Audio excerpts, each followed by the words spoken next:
Bonjour à tous, aujourd'hui nous allons vous parler de quadrature du cercle. La quadrature du cercle est un problème qui consiste à construire à la règle non graduée et au compas un carré de même aire qu'un disque donné. La quadrature du cercle est un des trois grands problèmes de l'Antiquité, avec la trisection de l'angle, qui consiste à diviser un angle en trois parties égales, et la duplication du cube, qui a pour but de doubler le volume d'un cube donné. Un peu d'histoire. Durant l'Orient antique, des approximations étaient utilisées pour calculer les surfaces circulaires, ce qui suffisait pour les besoins de l'époque. On est en 1650 avant Jésus-Christ, et à l'époque on disait qu'un carré de 8 unités de côté avait la même surface qu'un cercle de diamètre 9, ce qui donnait une approximation de pi à environ 3,16. Mais vers le 6e siècle avant Jésus-Christ s'est développée la méthode hypothético-déductive qui consiste à démontrer des propriétés à l'aide d'axiomes. Et c'est notamment Pythagore qui a développé cette méthode. Ainsi, au 5e siècle, les trois grands problèmes étaient énoncés, avec la condition de la règle non graduée et du compas arrivant un peu moins d'un siècle après.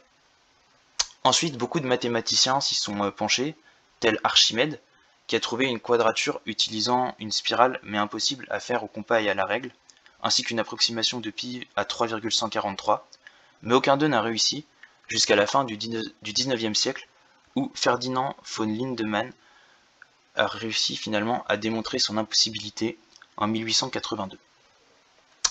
Penchons-nous sur le problème. Prenons un cercle de rayon 1, son aire mesure pi.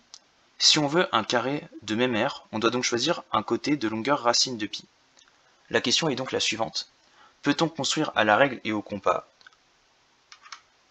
un carré de longueur racine de pi? Pour plus de contenu, n'hésitez pas à vous abonner à cette chaîne YouTube, d'activer la cloche et de lâcher un pouce bleu. La partie principale de cette vidéo va donc être dédiée à la longueur racine de pi. Est-il possible de tracer un segment de cette longueur sur le plan? On parle plus précisément de nombres constructibles, et racine de pi en fait-il partie? Les premiers nombres élémentaires sont constructibles sur le plan. Ce sont les nombres entiers. En partant d'un segment d'une unité, on trace les segments de longueur 1, 2, 3, etc. On peut par la suite se convaincre que la somme et la différence des longueurs de deux segments est constructible, mais grâce au théorème de Thalès, on peut faire mieux. En partant d'une configuration qui n'est pas la plus utilisée pour le définir, on va pouvoir construire le produit et le quotient de deux segments. On part donc de deux droites parallèles et on y construit deux segments qui les coupent. Et en considérant les segments U, B, P et A, le théorème nous dit que P divisé par A est égal à B divisé par U, et donc P est égal à A fois B divisé par U. On a A qui est égal à notre premier segment, B notre second segment, et U le segment d'une unité élémentaire. On a ainsi P est égal à A fois B, le produit de deux segments est constructible, et par le même jeu de construction, on peut aussi construire le quotient de ces deux segments.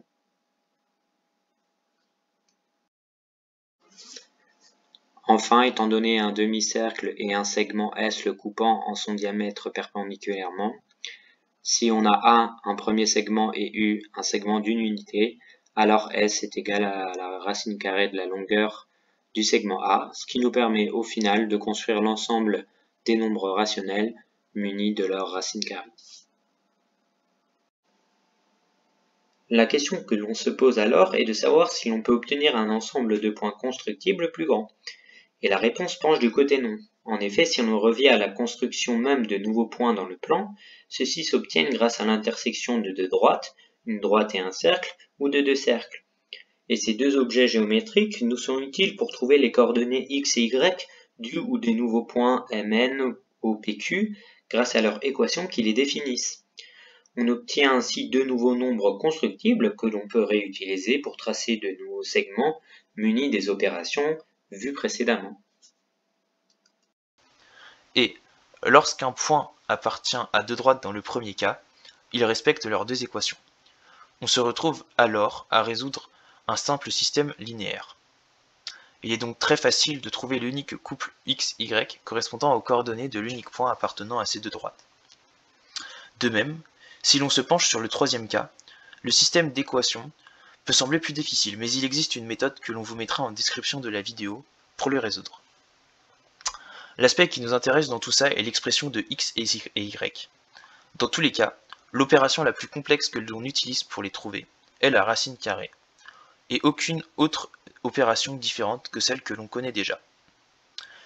Il semble donc être impossible d'obtenir un nouvel ensemble de nombres constructibles.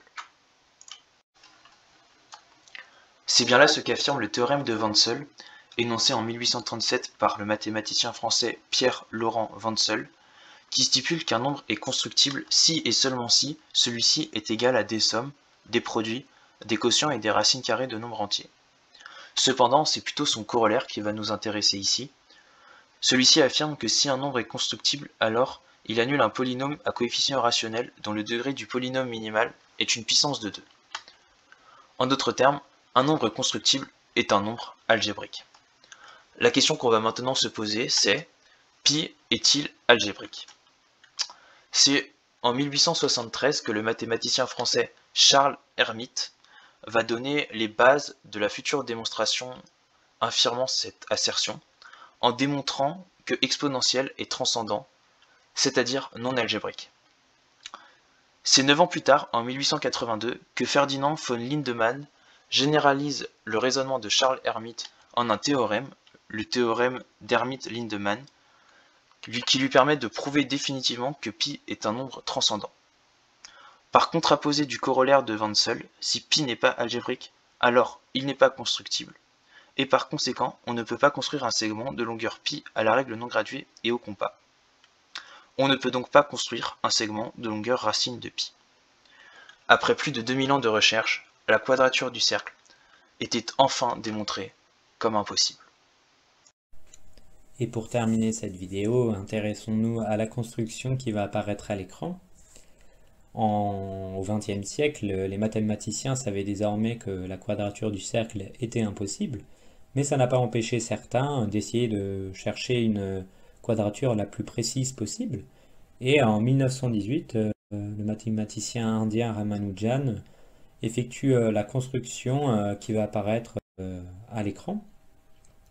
Et celle-ci lui permet d'approximer l'aire d'un cercle à celle d'un carré de l'ordre du 10 milliardième.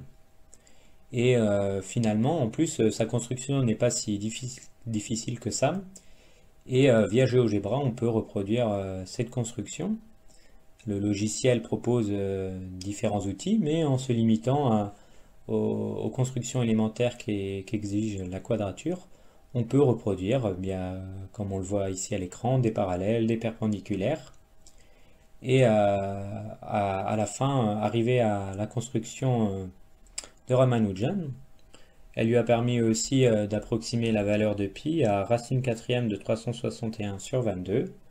C'est un plus aussi qui doit découler de la construction en elle-même.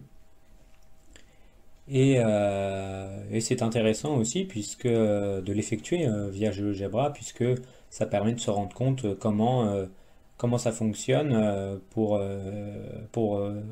obtenir des constructions comme celle-ci via des constructions élémentaires. Et donc ici, en partant dans notre exemple d'un cercle de centre AB, de centre A et de rayon AB, pardon, on finit par arriver donc à un carré là qui est presque fini. Et donc ce carré donne une très bonne approximation de la quadrature du cercle.